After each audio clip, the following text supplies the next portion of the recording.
Vamos a dar paso a las sesiones de la tarde.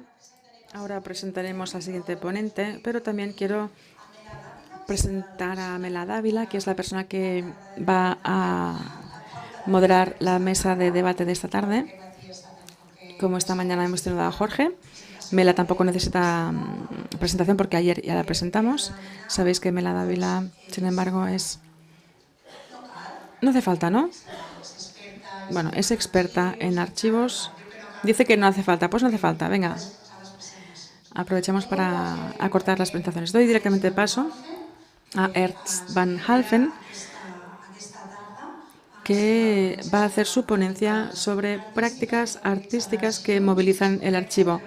No sé si es correcto, espero que sí. Ernst es profesor emérito de la Universidad de Leiden y ha escrito muchas publicaciones que relacionan los archivos con las trayectorias artísticas y el arte. Entre sus publicaciones quiero destacar Art and Photography and in Times of New Media. Es un libro que recomiendo fervientemente porque introduce este diálogo entre las prácticas artísticas y el archivo, sobre todo en esta especie de crisis cultural que domina el mundo, también a causa de la crisis de las narrativas en el mundo del arte. Y sin más, bienvenido, Ernst. Adelante con su presentación. Thank you. And I would like to... Muchas gracias. Me gustaría empezar, como muchos de los demás, agradeciendo a los dos museos por organizar esta conferencia y también por invitarme.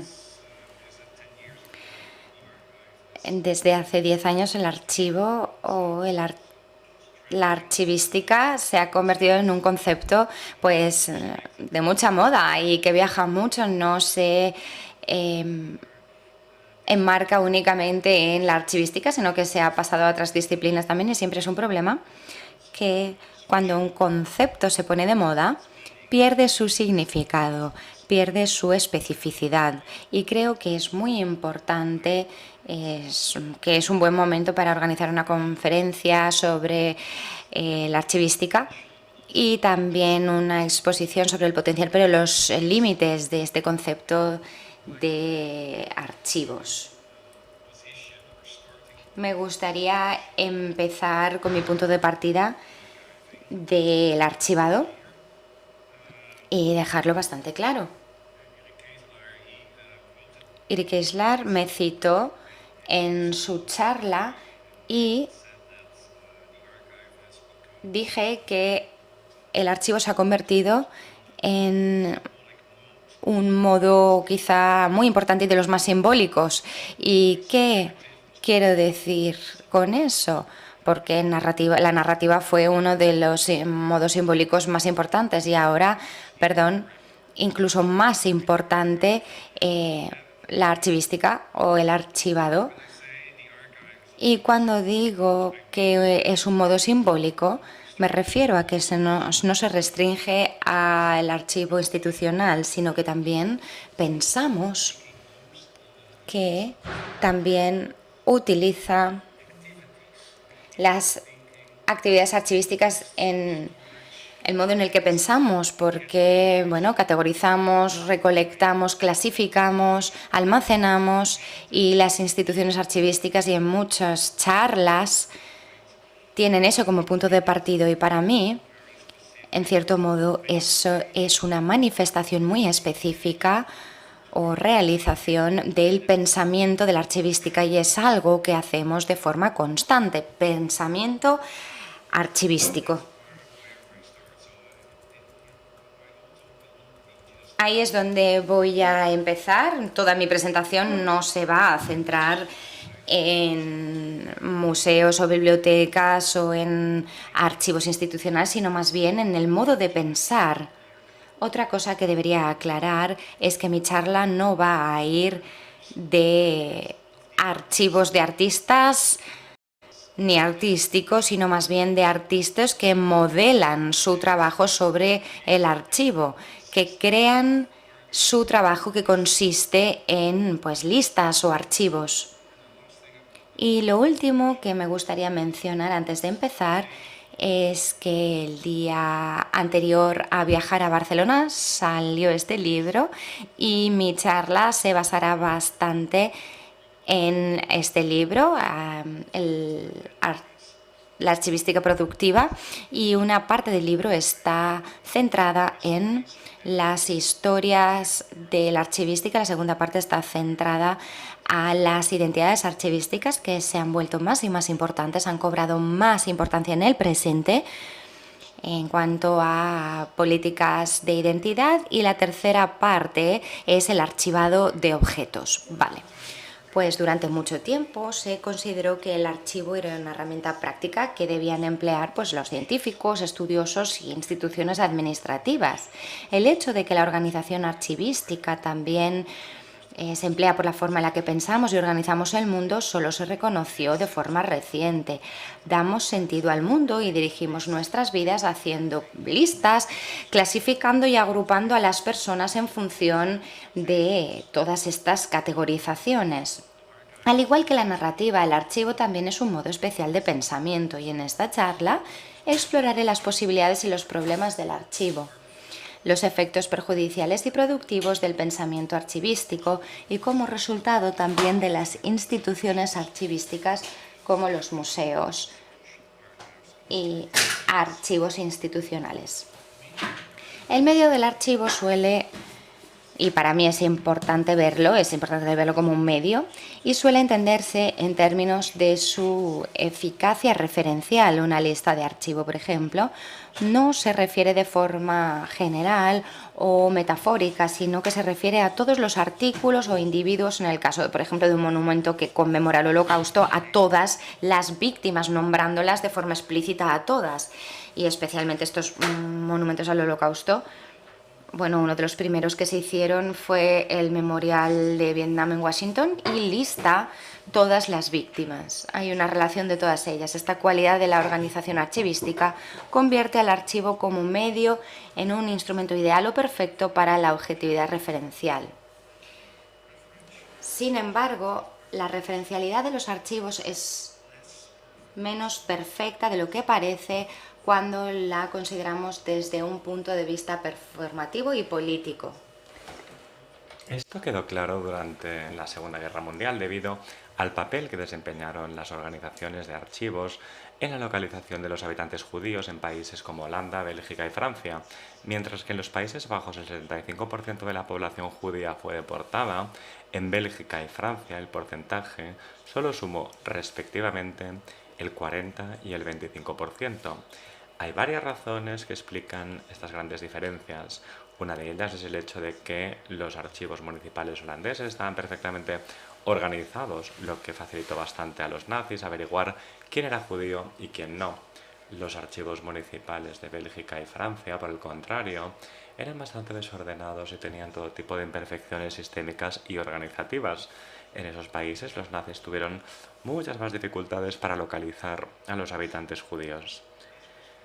En ese sentido, la imperfección de unos archivos desordenados salvó la vida de muchas personas. En el caso de la Segunda Guerra Mundial, cuanto más perfecto, es decir, bien organizado el archivo, más mortífero resultaba. Este ejemplo sugiere que no hay razón para idealizar el medio archivístico. Por muy importantes que sean las organizaciones de archivos para la memoria cultural y los proyectos académicos, este tipo de organizaciones también pueden utilizarse con fines contraproducentes, inclusive mortales. Genocidios como el Holocausto, por ejemplo, también el realizado por los Khmeres Rojos de Camboya, se organizaron como enormes proyectos archivísticos mortales. No solo se categorizaba a las personas en función de su identidad étnica, religiosa, sexual o de clase, en el caso del Holocausto, también se categorizaban las pertenencias de esas personas y se archivaban para su futuro uso. Los campos de exterminio y los campos de concentración eran máquinas de archivar. Pero por supuesto, el tipo de prácticas archivísticas que acabo de mencionar son muy diferentes. Para comprender mejor cómo y en qué sentido difieren esos archivos, me serviré de una importante distinción de Aleida Assmann entre los archivos funcionales y los archivos de almacenamiento. En esta conferencia también nos hemos referido a todo tipo de archivos sin hacer una distinción nítida con relación a cada uno de ellos. Los archivos funcionales almacenan lo que se necesita en el presente. Los expedientes médicos, los de la policía y la agencia tributaria y los de las compañías de seguros, que son buenos ejemplos de archivos funcionales. Además, la forma en que se archivan los usuarios de los nuevos medios de comunicación como Facebook o Instagram ocurre dentro de un archivo funcional. Los datos resultantes se venden a empresas de modo que los usuarios puedan ser objetivo de publicidad. En palabras de Assmann, los archivos funcionales, y le cito, son la infraestructura y los instrumentos de control que guían y sostienen el presente. Este presente no es el presente en el que se realizan actos de memoria, sino en el que el Estado controla a sus súbditos y las empresas capitalistas llegan a sus clientes potenciales. Dentro de la distinción de Foucault entre el archivo clásico y el moderno, se podría decir que el archivo, bueno, no es que sea tal la distinción, pero vamos, se podría decir que el archivo moderno es exclusivamente funcional. El archivo de almacenamiento es entonces el equivalente de lo que Foucault denomina el archivo clásico. Assmann define los archivos de almacenamiento como basados en una lógica diferente. Nacen cuando lo que ya no tiene interés o relevancia para el presente se clasifica, pero no se tira inmediatamente. Se almacena en un archivo, un museo, una biblioteca.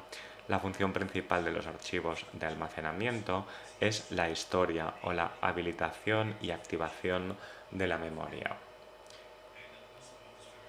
Por último, y eso es muy importante, este último punto, mejor dicho, es muy importante porque a menudo se acusa a los archivos y a los museos de encontrar memoria. No hay memoria en los archivos. La memoria es un acto performativo del presente que establece una relación con el pasado, con lo cual es lo que hacen los archivos. Permiten la activación de la memoria, pero no son memoria de por sí, en tanto que entidades. Hay un acto performativo en el presente por definición. La memoria nunca pertenece al pasado. La noción de archivo se utiliza tanto literal como figurativamente. Literalmente se refiere a la institución o lugar material, en definitiva a un edificio lleno de documentos y objetos. En sentido figurado se refiere a una noción mucho más general e insasible de prácticas de conocimiento en memoria no vinculadas a una organización institucional ni ubicadas en ella. Especialmente la noción de archivo de Michel Foucault parece ser la responsable de este uso figurado. No voy a entrar en detalle. Utilizó el término archivo para referirse a la ley de lo que se puede decir o a un conjunto de reglas discursivas. Dicho conjunto de reglas discursivas consiste en distinciones conceptuales específicas que determinan lo que puede decirse y lo que no. En ese sentido, las reglas discursivas también implican siempre exclusiones. Estas exclusiones se refieren a recuerdos, documentos, prácticas de producción de conocimiento que se pasan por alto, no se toman en serio, se consideran sin importancia o sin valor alguno. Las exclusiones son inherentes a cualquier organización archivística. Esto explica por qué los recuerdos y conocimientos ajenos al archivo también forman parte del archivo, en el sentido de producidos por las normas archivísticas de exclusión. Por tanto, archivo abarca dos tipos de conocimiento: el conocimiento que puede articularse y objetivarse mediante normas discursivas convergentes y el conocimiento que permanece oculto debido a las mismas normas discursivas que ahora funcionan como normas de exclusión. Por tanto, una organización archivística tiene por definición tanto un interior como un exterior. En los últimos años, muchas prácticas sociales y artísticas han tenido la ambición de incluir en el archivo elementos o identidades que hasta entonces se pasaban por alto o se excluían de la organización archivística. Un buen ejemplo es la catalogación, por tanto el archivo, de identidades que durante mucho tiempo se agruparon como perversas, ahora indicadas como LGBTQ+. Aunque más adelante en esa introducción criticaré el hecho de que se encajonen las identidades al enumerarlas de este modo, un efecto positivo es que las identidades que durante mucho tiempo fueron inimaginables o invisibles, de repente pueden nombrarse. Hasta hace poco estaban excluidas de las categorías archivísticas predominantes en las sociedades occidentales. Su inclusión significa que ahora se las reconoce por su existencia porque, como se ha argumentado antes, fuera del archivo no hay pruebas de esa existencia. Muchas prácticas artísticas contemporáneas ponen en primer plano esas exclusiones del archivo, presentándolas como un archivo más. Los artistas ponen de relieve este residuo del archivo recopilando imágenes como por ejemplo que hasta entonces no se consideraban archivables. Estas imágenes excluidas siguen ahí, pero no se pueden mirar, porque según las normas discursivas aceptadas, no muestran ni articulan nada que merezca la pena conocer. Un ejemplo de una práctica artística de este tipo que transforma las exclusiones del archivo en un archivo por derecho propio es el álbum de fotos negras de la fotógrafa sudafricana y artista Santu Mofokeng. Hablaré de este álbum de fotos más adelante en esta charla. Otro ejemplo de práctica artística basada en la inclusión en el archivo de lo que hasta ahora se había excluido es la obra de arte del artista libanés Walid Rat. Ha tenido un gran impacto en el replanteamiento del archivo y su efecto. Rat y sus colaboradores ficticios del grupo Atlas donaron obras al archivo del grupo Atlas. Por poner un ejemplo, Missing Lebanese Words consiste en láminas y un cuaderno de notas que fue depositado en el archivo del grupo Atlas por un conocido pero ficticio historiador libanés llamado Dr. Fadal Fakurri.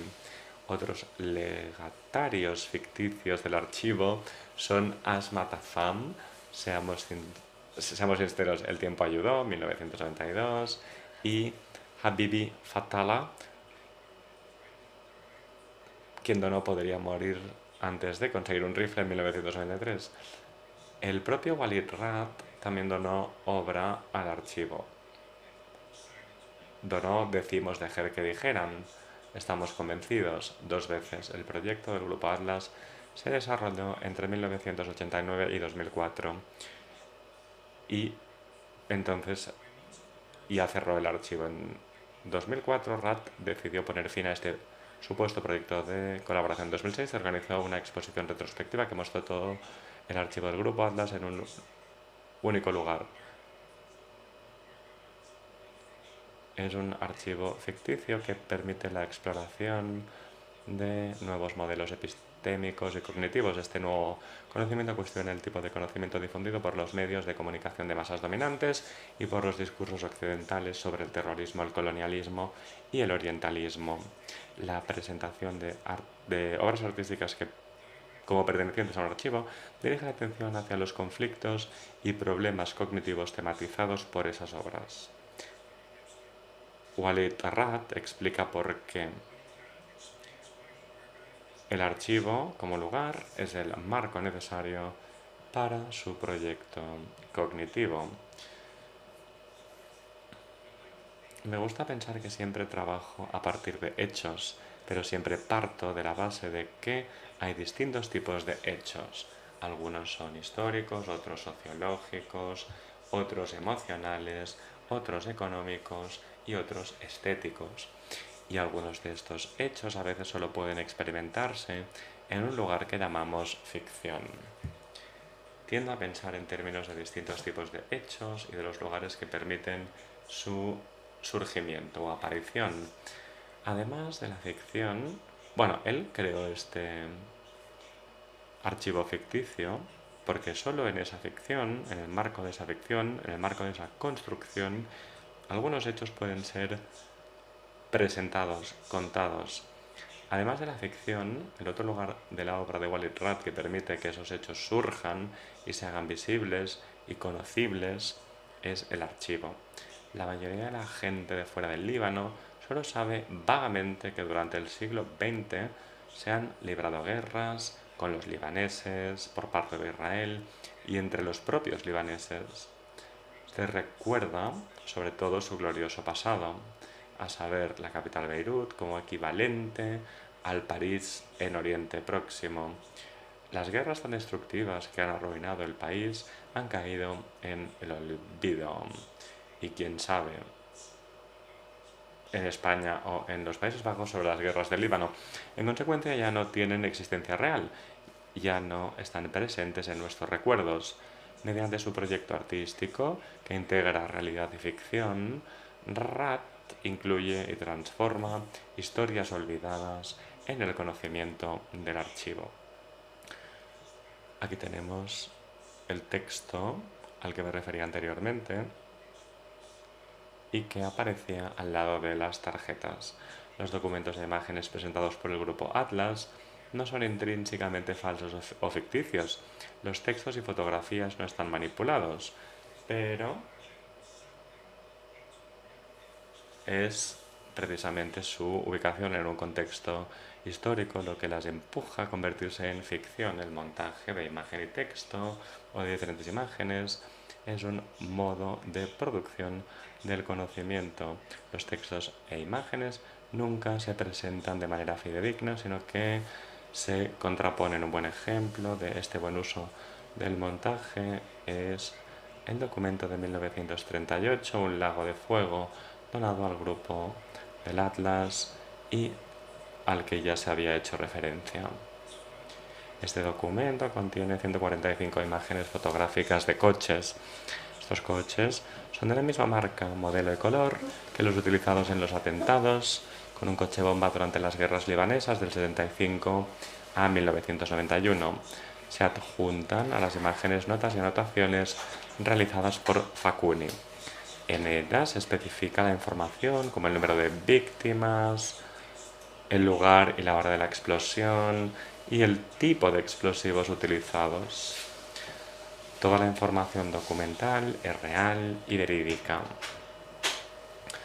Sin embargo, lo que es ficticio es la reunión de estos distintos elementos en el cuaderno del personaje imaginario, el Dr. Fakuri. Y por supuesto, el cuaderno es un género de archivo. Al utilizar el cuaderno como marco de presentación de las imágenes, al utilizar la libreta como marco para presentar imágenes factuales y notas, se les asigna un estatus cognitivo y es gracias a este género archivístico que las imágenes y las notas ya no son elementos dispares sin ningún valor cognitivo. Se convierten en objetos conocibles y visibles gracias a su recién adquirido estatus de objetos archivables. El archivo ficticio del grupo Atlas presenta, en palabras de Shuto, la latencia, el lapso y la especulación como vectores de verdad histórica igual a los de verificación, autenticidad y prueba.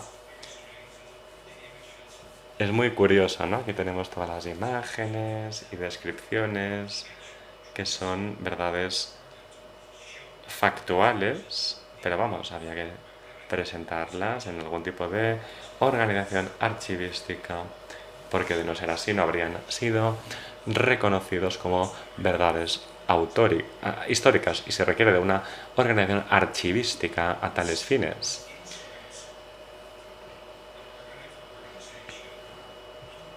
Pero una vez que uno está dentro de una organización archivística surgen otros problemas. Uno no existe en su especificidad única e individual, sino como ejemplo de cómo está categorizado en el archivo. Esto ocurre especialmente en el tipo de archivos moderno que se desarrolló a finales del siglo XIX. Como ya se concluyó al hablar de la noción de archivo de Foucault, mientras que en el antiguo archivo los individuos se utilizaban para construir o fundamentar categorías, en el nuevo archivo las categorías se utilizan para construir o fundamentar al individuo. Esto nos conduce a una situación en la que la identidad individual es el resultado de la interacción entre cuerpos humanos, acontecimientos y archivos. Esta identidad no se ve entonces como una interioridad subjetiva, sino como una exterioridad objetiva. No es así, especialmente producida por lo que llamamos los archivos funcionales, como por ejemplo los archivos policiales. La única identidad que uno puede tener es la de delincuente, ladrón, etc. Mientras que los archivos funcionales, en un expediente médico, se define la identidad a través de la patología, ¿no? Una de las implicaciones radicales de este nuevo archivo moderno es que el qué o el quién, mejor dicho, no está en los archivos y por ende no existe. Esta drástica consecuencia es comprensible cuando nos damos cuenta de que los administradores de archivos no observan, describen y clasifican la realidad, sino al revés, moldean a las personas y los acontecimientos para convertirlos en entidades que encajen en las categorizaciones y sean registrables. Ese tipo de cosificación aplica especialmente a los archivos funcionales. Este tipo de cosificación implica que prácticamente no existen más hechos que los que contienen los registros y archivos. El resultado de esta práctica archivística es el encasillamiento. Me referiré a este concepto. Desde la década de los 90 ha surgido una tensión entre el archivo y la narrativa como modos simbólicos utilizados por los seres humanos para dar sentido a sus vidas e identidades. Durante siglos, el medio del archivo solo se consideró una herramienta utilizada por los historiadores. La narración, sin embargo, era mucho más que una herramienta, era un medio de importancia crucial para dar sentido al pasado, al presente y al futuro. Pero con el auge de Internet y otros medios digitales, la posición subordinada del archivo se ha convertido en dominante. La historia que contamos sobre nosotros mismos ha pasado a tener menos importancia que la forma en que nos registran el estado de la compañía de seguros, en nuestros expedientes médicos, etc. Cuando uno cuenta una historia sobre sí mismo, implica que ha habido un cambio, un desarrollo, un crecimiento en lo que uno es. En el siglo XVIII, mejor dicho, se introdujo la noción de Bildung para subrayar la importancia del crecimiento y el desarrollo. Pero Bildung se ha convertido en una noción casi obsoleta. No desarrollamos, transformamos ni construimos nuestra identidad, sino que nos aferramos a una identidad que está fijada. Esta inclinación a fijar la identidad queda demostrada, por ejemplo, por las recientes clasificaciones del género y la sexualidad como LGBTQ y así sucesivamente, porque una y otra vez se añaden a este listado identidades hasta entonces olvidadas o marginalizadas. Una adición reciente fue el yo de la intersexualidad. La identidad ya no se ve como una transgresión, como una clasificación que debes desafiar para ser libre, sino como una caja en la que te sientes comprendido y seguro. Lo irónico es que también se ha añadido la Q de queer a ese listado de identidades. Esto es irónico porque queer de hecho indica la resistencia contra el encasillamiento de las identidades. Pero ahora incluso a las personas queer se las encasilla haciéndolas formar parte de esta lista. Este encajonamiento, esto me lo voy a saltar porque si no, esto durará para siempre. En el resto de mi presentación me voy a centrar en las prácticas artísticas que reflejan y cuestionen los problemas relativos a las exclusiones, las leyes de la individualidad y la especificación y el encajonamiento. No es por casualidad que la mayor parte de las contribuciones de este proyecto son artísticas, prácticas artísticas que redefinen el archivo o la organización archivística.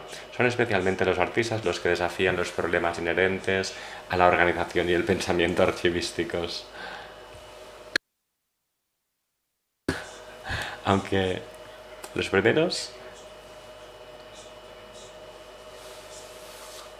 producen libros artísticos, las instituciones archivísticas no se asocian al medio artístico. No obstante, los libros contienen organizaciones archivísticas, registros que se encuentran en despachos, pero también en forma de libro. Los libros y las tablets son los últimos medios de organización de la recolección, y en ese sentido algunas características que se sirven del libro también pueden ser consideradas archivísticas. Hoy en día, gracias a la literatura, pensamos a los libros o en los libros como narrativa, y eso es una mala interpretación.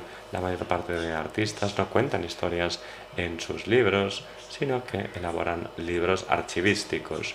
Un ejemplo de un libro archivístico que transforma las exclusiones en un archivo es el libro de Santo Mobokenk, al que ya he hecho referencia anteriormente. El álbum de fotos negras es el resultado de una investigación de imágenes encargadas por familias negras de clase media y trabajadora de Sudáfrica entre 1980 y 1950. Fue en este periodo cuando Sudáfrica desarrolló e implantó un sistema político racista. En esa época seguía siendo práctica común representar a los africanos con el mismo lenguaje visual que los animales, como parte de la fauna en su propio hábitat natural.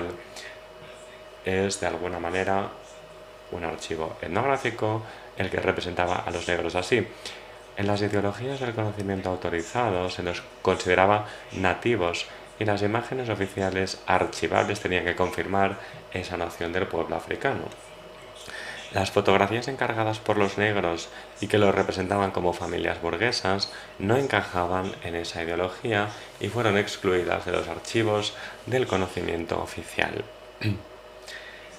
Estas imágenes permanecen dispersas en el ámbito privado y son en gran medida invisibles. En palabras de Santu Mofokenk, han sido dejadas por familiares muertos, donde a veces cuelgan en obscuras paredes de salones en los municipios. En algunas familias son codiciadas como tesoros, desplazando a los tótems en la narrativa discursiva sobre la identidad, el linaje y la personalidad. Y como para algunas personas la fotografía contiene la sombra del sujeto, se protegen cuidadosamente de la mala voluntad de brujas y enemigos.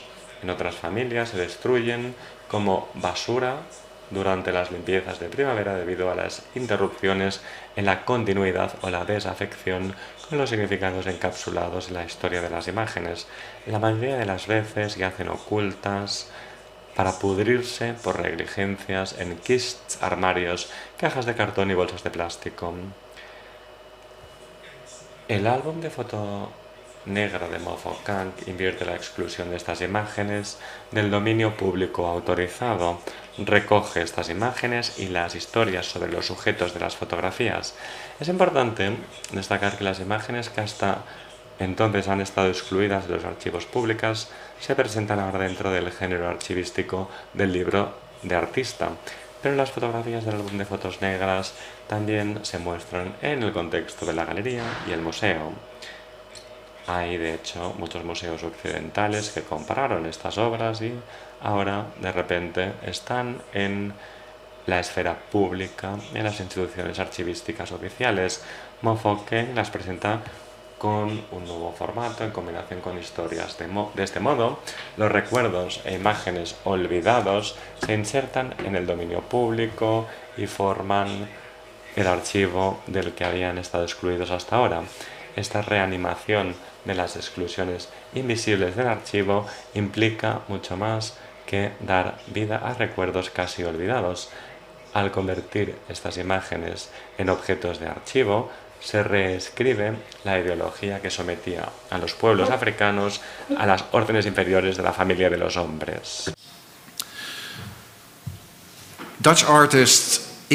La artista holandesa Inge Meijer también presentó su proyecto de archivo, The Plant Collection, en 2019 en forma de libro de artista. Investigó en los archivos del Museo Stedelijk de Ámsterdam y descubrió algo extraordinario. Muchas de las imágenes que documentaban las exposiciones posteriores a la Segunda Guerra Mundial mostraban plantas como parte de la exposición. Estas son muy pequeñas. Vamos a ver otra aquí. Aquí lo podéis ver mejor. Es extraño, de repente está lleno de plantas. Muchas de las imágenes que documentaban las exposiciones posteriores mostraban plantas. Meyer investigó la vegetación desaparecida y posteriormente olvidada en el museo durante el periodo entre 1945 y 1983. Resultó que el director Sandberg había iniciado un nuevo tipo de exposición en el museo que continuaron los directores que le sucedieron. En aquella época había incluso un comisario especial que se encargaba de cuidar la colección de plantas del Museo Stedelijk. A finales de la década de 1980 esta práctica llegó poco a poco a su fin y en su libro La colección de plantas, Meyer ha reunido imágenes que incluyen plantas de la documentación de las instalaciones de las exposiciones oficiales. Lo que vemos en estas imágenes no son únicamente detalles insignificantes, sino que apuntan a una historia enterrada y en gran parte olvidada. Actualmente Meyer está realizando un libro similar y esta vez basado en la colección de fotografías de plantas del MoMA de Nueva York. No únicamente en el Stedelijk, sino por muchos museos del mundo que han hecho lo mismo. Y ha sido MoMA el que ha encargado ahora este proyecto. Y este es el último ejemplo de este proyecto. Y el tema es que esto no tiene nada que ver con incluir en el archivo lo que hasta ese momento se ha excluido del archivo, sino que esto forma parte del archivo del Stedelijk, pero nadie se había dado cuenta de lo que estaba en el archivo porque a nadie le interesaban esas plantas. Es una historia totalmente olvidada y enterrada en el archivo.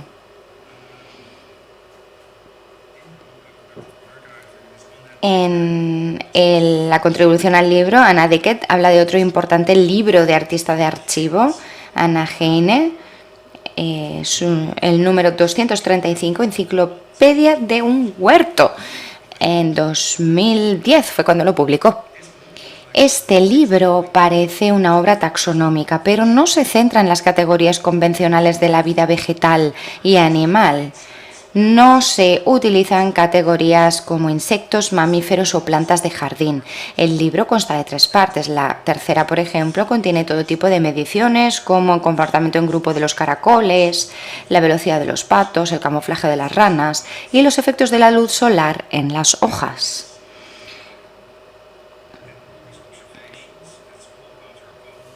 Y se trata de su pequeño huerto. Todas estas observaciones están centradas en él. Ahí es donde se basan sus observaciones. Su enfoque parece calcado del de un científico biólogo, pero al ser también artista, su mirada taxonómica se basa puramente en lo que...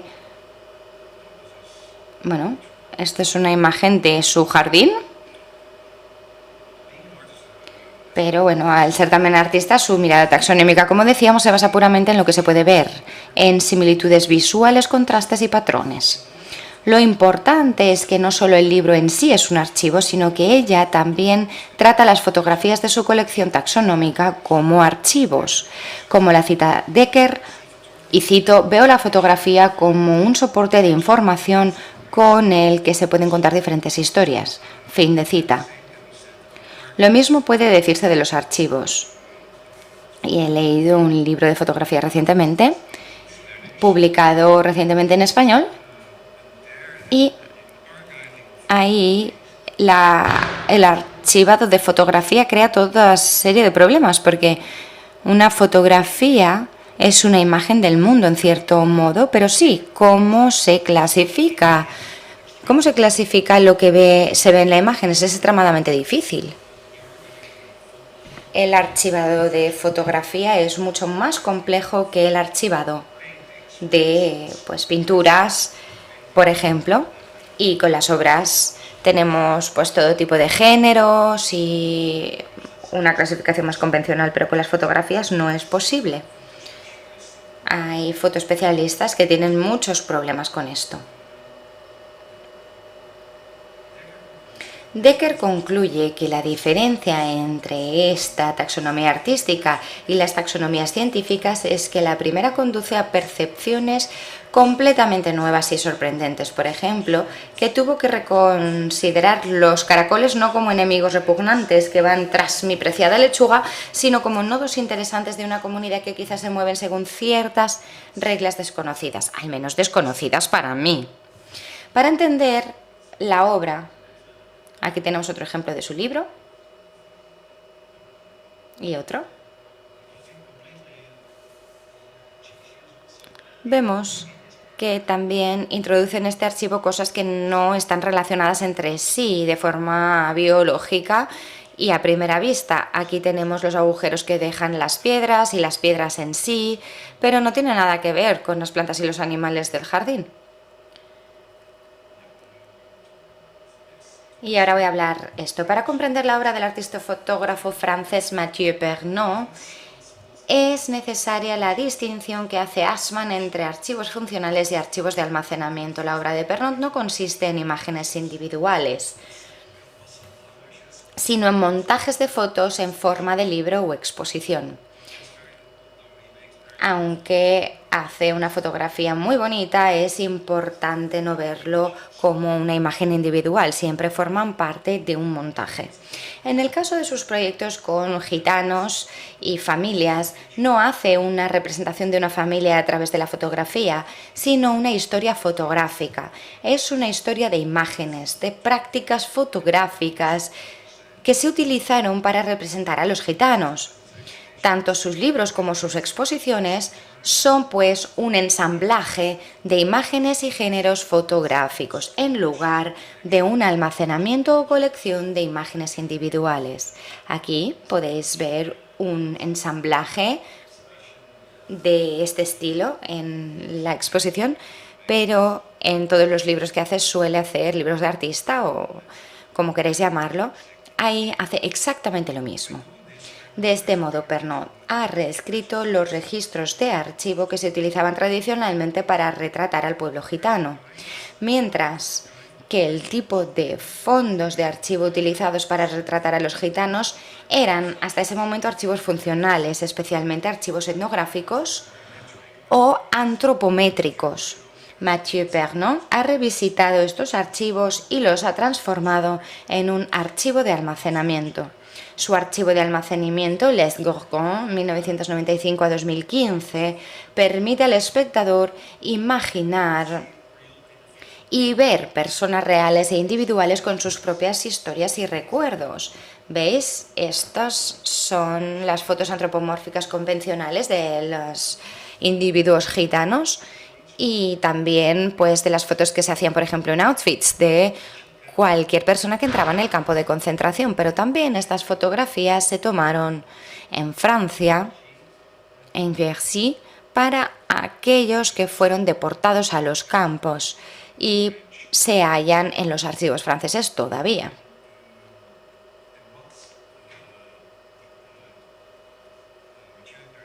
Y Mathieu Pernaut lo que hace en sus libros, pero también en sus exposiciones, es combinar este tipo de imágenes con imágenes que él ha tomado, pero también con retratos de familia que se hallan en las diferentes familias, y también les pide al pueblo gitano que se hagan fotos a sí mismos.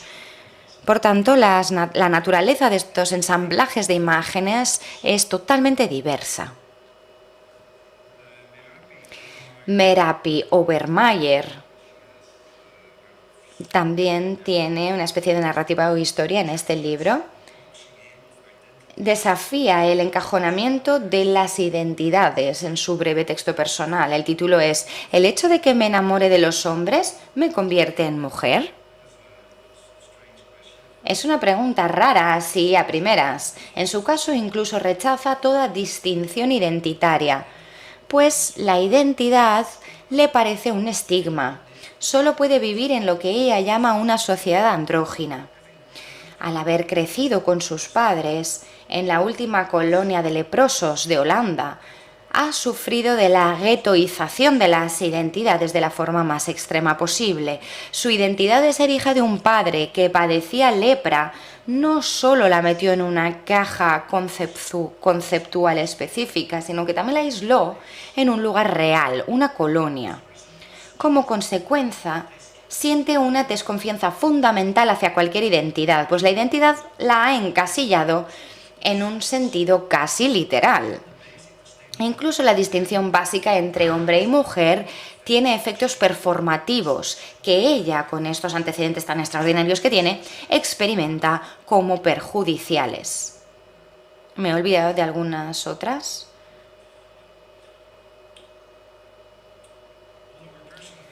Aunque sus antecedentes personales son distintos al de muchos de nosotros, no significa que su experiencia del encasillamiento de las identidades sea única.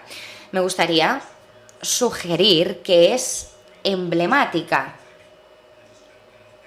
gracias a su excepcional experiencia que comprende los efectos nocivos del encasillamiento como tal.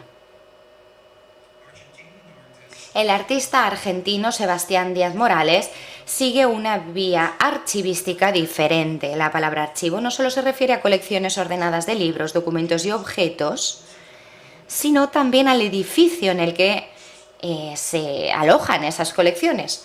Un archivo también tiene una dimensión arquitectónica. Esto sugiere que la arquitectura no solo proporciona espacio a las personas, sino también a los recuerdos.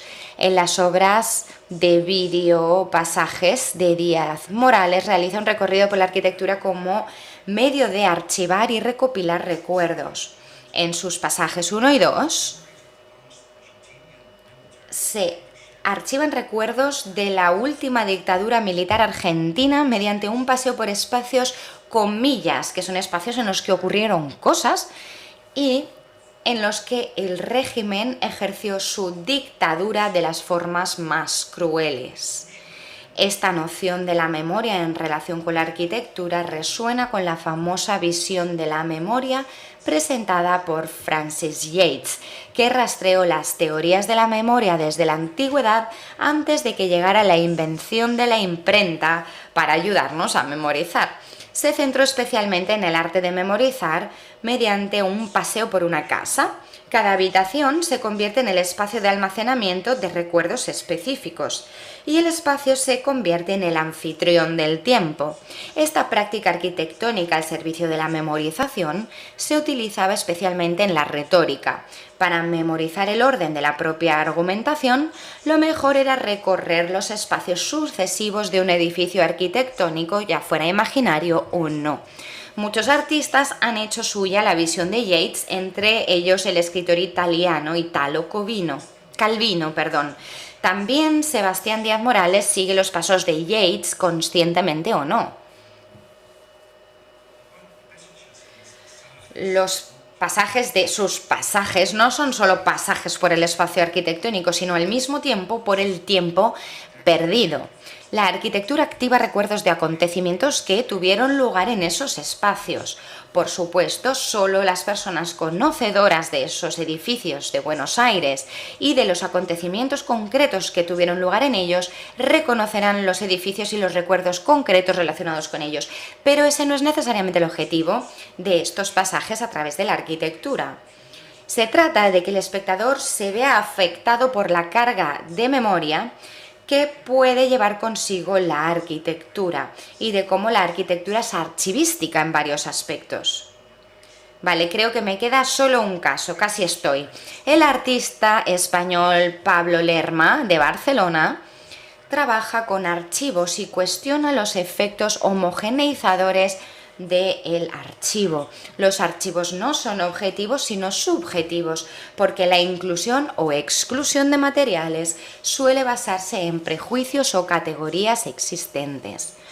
Para su instalación no se detienen las imágenes, por ejemplo. Lerma recopiló miles de imágenes de los archivos de Lilia de Ámsterdam y de la revista gay holandesa Homologie. Después de investigar las imágenes, Lerma concluyó de que incluso este archivo seguía los estereotipos de la cultura gay.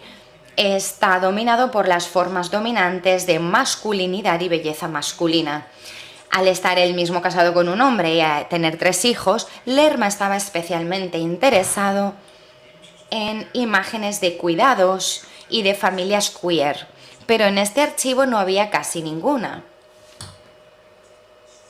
Y el último caso es que desde hace algún tiempo el artista sudafricano William Kentridge utiliza viejos diccionarios y enciclopedias para sus obras. Para sus obras sobre papel, superpone textos e imágenes a páginas de estos viejos libros de archivo. Su película de animación Sibila también se realizó sobre dichas páginas como fondo sobre el que se crearon y superpusieron nuevas imágenes. Esta película se concibió primero para su ópera de cámara Esperando a la Sibila, encargada por el Teatro de la Ópera de Roma en 2019. El hecho de que utilice páginas de diccionarios antiguos para su obra reciente puede entenderse como una renegociación de Kentridge con el pasado colonial de África. Las nociones y paradigmas occidentales del conocimiento también se impusieron a las culturas colonizadas. Como resultado se introdujeron nociones occidentales de tiempo y espacio en culturas que hasta entonces experimentaban el tiempo y el espacio de forma diferente. Aunque este importante elemento de la colonización se consideró equivalente a la modernización, el precio a pagar por esta modernización fue alto. La superposición que hace Kentridge de imágenes y textos de antiguos libros de archivo introducidos en África como parte de la colonización es una forma de cuestionar la identidad colonial de los países africanos. Y mi breve conclusión es que cuando el archivo se utiliza de este modo o cuando una práctica archivística consigue hacer realidad este potencial del archivo, resulta totalmente productivo. En mi charla he hablado de la serie de problemas a los que nos enfrentan las organizaciones archivísticas. Evitar el archivo a causa de estos problemas no es un problema, porque la organización archivística es un modo simbólico básico a partir del cual organizamos nuestra vida, el pasado y el futuro. Y no debemos confundir el archivo clásico con el archivo moderno, ni el archivo funcional con el archivo de almacenamiento. Cada tipo de archivo conlleva distintos tipos de problemas. Lo que sugiero es que lo mejor es explorar soluciones constructivas y creativas para estos problemas, especialmente los archivos artísticos.